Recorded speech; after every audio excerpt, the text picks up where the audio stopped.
Audio Jungle. வணக்கம். Hitech news TV செய்திகள். விருதுநகர் மாவட்டத்தில் மாநில அளவிலான கூடைப்பந்தாட்ட போட்டி நடைபெற்றது. இதில் சென்னை அணி அபார வெற்றி பெற்றது. போட்டியை முன்னிட்டு கண்கவர் வானவேடிக்கை நிகழ்த்தப்பட்டது. சிவகாசியில் வாரியர்ஸ் ஸ்போர்ட்ஸ் கிளப் சார்பாக 11ஆம் ஆண்டு மாநில அளவிலான கூடைப்பந்தாட்ட போட்டி நடைபெற்றது.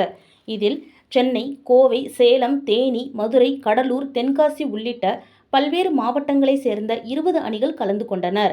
3 நாட்கள் நடைபெற்ற பின்னர் இறுதிப் போட்டியில் சென்னை SBOA கூடைப்பந்தாட்ட கழக அணியும் கோவை யுனைடெட் கூடைப்பந்தாட்ட கழக அணியும் மோதியது. சமபலம் வாய்ந்த இரு அணிகளும் தொடர்ந்து விட்டுக் கொடுக்காமல் விளையாடியதால் போட்டி நேர முடிவில் இரு அணிகளும் சம புள்ளிகளை பெற்றதால் பரபரப்பு ஏற்பட்டது. இதனால் 2 முறை கூடுதல் நேரம் வழங்கப்பட்டு போட்டி விறுவிறுப்பாக நடைபெற்றது. முடிவில் 97-91 என்ற புள்ளிகள் கணக்கில் சென்னை SBOA கூடைப்பந்தாட்ட கழக அணி அபார வெற்றி பெற்றது. அதனைத் தொடர்ந்து இடைவிடாது சுமார் 20 நிமிடம் கண்கவர் வானவேடிக்கை நிகழ்த்தப்பட்டது. தொடர்ந்து வெற்றி பெற்ற சென்னை அணிக்கு ரூபாய் 25,000 ரொக்க பணம் மற்றும் வெற்றி கோப்பை பரிசாக வழங்கப்பட்டது.